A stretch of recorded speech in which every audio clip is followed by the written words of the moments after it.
I mean, the clues were always there. It's just that it was hard to grasp as far as Kane's character with what he wants ultimately. Like, he kept on pretending like, oh, I really want Master Shu to be better, but in reality, he just wanted to be selfish. He just don't want to be alone. He just wants Tsukiyama to be in that bed needing him. He wanted someone to need him. And when Eto came in there and basically like owned the fuck out of him, first of all, cool shit showcasing that Eto, she's the one-eyed for a reason. She's the legend for a reason. Owning the fuck out of Kane, basically saying, bitch, I am your god now. I'm curious where this is going to lead as far as Kane's character. Is he going to completely abandon Tsukiyama? Is he going to realize that at the end of the day, Tsukiyama don't give a fuck about you. He just wants that Ken Kaneki's butt cheeks. So I'm curious as to where this is all going to go with Kane's character. Is he going to completely follow Eto? Is he going to be a part of Aogiri right now? I mean, he got the bread, so I'm curious exactly what's going to happen. Or is he going to be brought to Kano or something to have some sort of experiments done on him? Like, Kane's character right now at the moment is kind of up in the air, and it's really interesting because we finally got to see he just wants Tsukiyama in the bed. He want to get in the sheets. He just really wants someone to need him and not leave him and not want Ken Kaneki. I think with these chapters, it also showcased us Uri and where he's at right now. He's still a complete piece of shit. I still want to see Sasaki Heist or Ken Kaneki or whoever the fuck beat the living dog shit out of him and finally show him stop being an asshole. But I think he's gotten a little bit wiser to be a little bit more slick, because you see in these chapters, like, he's jumping in to save Mutsuki and he's like talking Shirazu up like, yeah, you the team leader. All the while he's still like, I'm going to take your spot, bitch. You ain't nothing, and, you know, in his mind. So you see that he is realizing if he wants to get back his position, if he wants to keep going up the ranks and everything, he has to pretend to be a team player and pretend that he gives a fuck about these people and pretend and everything. And it's like, Udi, I thought you might have grown after everything, but clearly he's still going to be an asshole, and it's going to take that 103 bones to put him in his motherfucking place. A little bit of advancement with Mutsuki. I mean, when she went up against Torso, I think the whole Mutsuki and Torso thing is going to be an ongoing element, because again,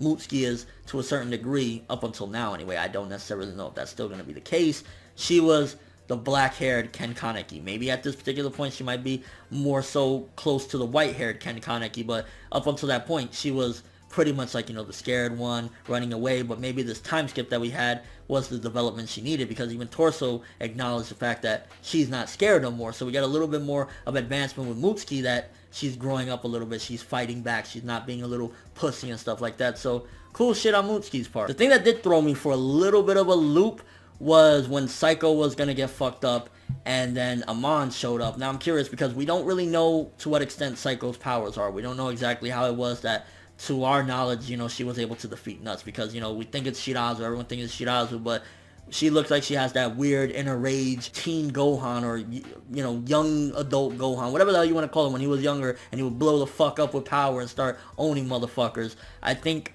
it's kind of weird. Like, I thought that was going to be the case yet again. Like, we were just going to come back and see that one ghoul just ripped apart and not know how. But the fact that Amon showed up, it got to make you wonder, is like Amon lurking in the shadows?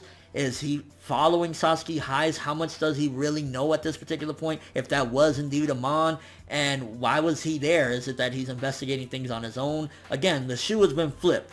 Like, we already know this. Amon is what Ken Kaneki was trying to do, and Ken Kaneki is what Amon was, even though he's Sasaki Heights. Whatever, you get what I mean. I think out of all Yamori's people, I like that one dude, and I think he's pretty fucking interesting, and I'm hoping to see more from him. That had like the long little Jerry curl or little fucking Superman look right there. He was kind of buff or whatever. I can't remember the dude's name. I think it was Shohei, something along the lines of that. That dude looks like he has some personality, and I think if we're ever going to get another Jason back, I would like it for him to take that mantle, because he seems like he could be a beast. Granted, Sasaki was coming in there slaying motherfuckers left and right, and that's kind of cool to see that that character as well has advanced. I mean, in all honesty, these Tokyo Ghoul chapters, we haven't had, you know, major revelations or anything, but they've been very, very solid chapters, and it's been very good on the storytelling and very good on the progression with the characters. Just seeing more development with them and getting us more closer to caring about them. Because now I'm starting to feel like, okay, especially with characters like Shirazu, and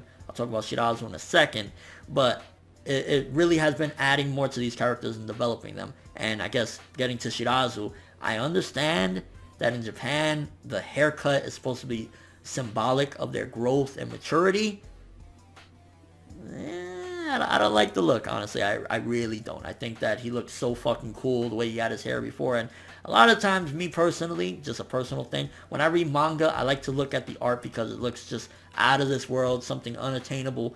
And Shirazu just looks like an average Joe that I'll see down like 14th Street or something. Like, I do not like Shirazu's new look. I respect what it represents, him growing, and hopefully that means he's going to use his nuts.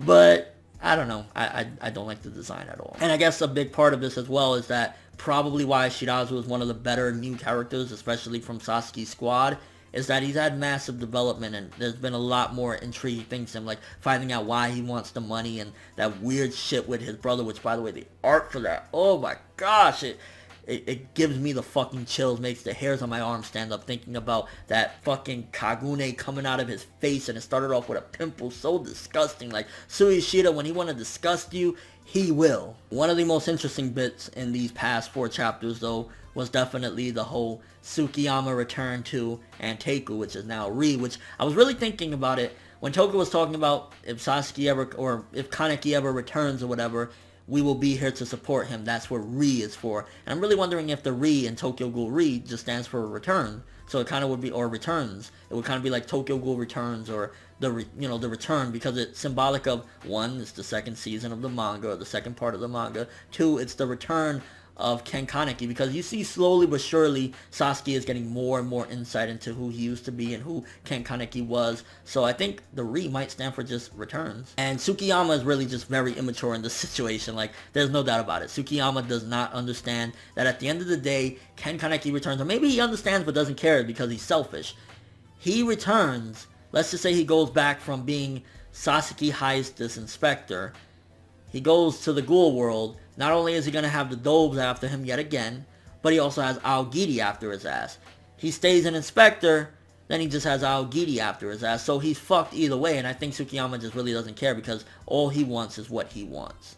And he feels as if I bring him back, then I'm going to get what I want, and I don't care or anything, after that. And the people in Anteiku, or I keep saying Anteiku, but you get what I mean, Toka and them, they realize he's fucked either way, so let's just leave him over there. At least, he doesn't have to deal with the life of a ghoul, which is a very fucked up life, as we've seen time and time again. So it just shows Tsukiyama's character yet again how much of a selfish piece of shit, and there needs to be some growth and development for him to understand, like, no matter how badly I want him, no matter how badly he changed me, ultimately, I cannot interfere in this, and I can't do this. And I don't know if he'll ever come to that realization, if he's going to do something really fucked up to get to, see Ken Kaneki return, but I don't think he's going to actually learn the lesson that he should learn to develop. And then the whole thing with Operation Mass, Sasuke learning a little bit more about Ken Kaneki, getting Amon's notes, which again, I just want Amon to return to the fold, because we see in the one chapter, Sasuke basically is like, within his head, and we're seeing the young Ken Kaneki with the white hair or whatever, which he looks like he grew a little bit from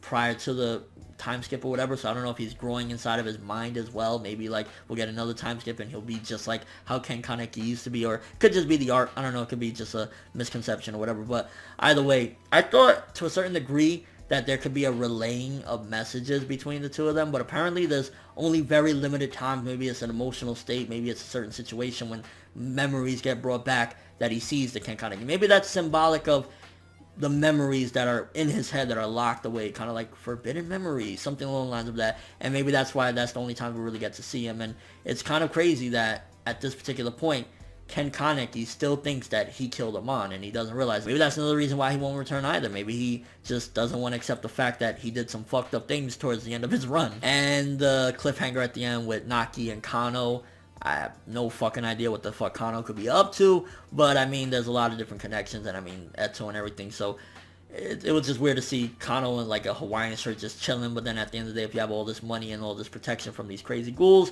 you would do it too. And yeah, they've been very solid chapters. I mean, a couple of them been like 7s, a couple of them been 7.5s and 8s or whatever, but either way, I mean, it's Tokyo Ghoul. It's a solid manga in general, so score aside or whatever, it's been some really good development for the characters. That's something that I definitely want to stress. Development for the new characters, kind of getting more into the stuff with Sasuke and Kaneki, which personally is the biggest thing that interests me right now about Tokyo Ghoul. And yeah, just really solid stuff. Nothing too, like, shocking and revealing or whatever, but more hints, with Amon returning and whatnot. And I hope Shirazu gets his hair back. But let me know what you guys thought of these chapters. What did you think about the whole inner thing again with Ken Kaneki crying that he killed Amon? Do you think that Amon's return will stop him and once again make him go even further into remembering things? Could that be the trigger? I mean, a lot of people are theorizing it's going to be Hide. It could be a mixture of everything, and maybe it needs to be a lot of big shocking things to bring him back, or maybe he won't come back. I don't know at this particular point, because it looks like it could be dual personality inside one body. What do you think about Tsukiyama's immaturity? Do you think that at this particular point he really won't ever understand it, that basically Ken Kaneki is fucked either way and he's probably better off in the Dove life? Also, what do you think about Kane when we see him again? Is he going to be working for Eto? Is he going to go back? And do you believe what Eto told him, or do you think that Eto was brainwashing him at that particular point? I mean, it could be either way. It could be that in reality he just wants him in bed, or it could be that he does care about him to a certain degree. And your overall thoughts of these chapters. But that's all I have for this one. Thanks for watching. Hope you enjoyed. If you liked anything I had to say or enjoyed the video, drop me a like. I'd greatly appreciate it. And if you haven't subscribed, if you could do so as well, that'd be amazing. I'm from the world, and as always, people, have an awesome day.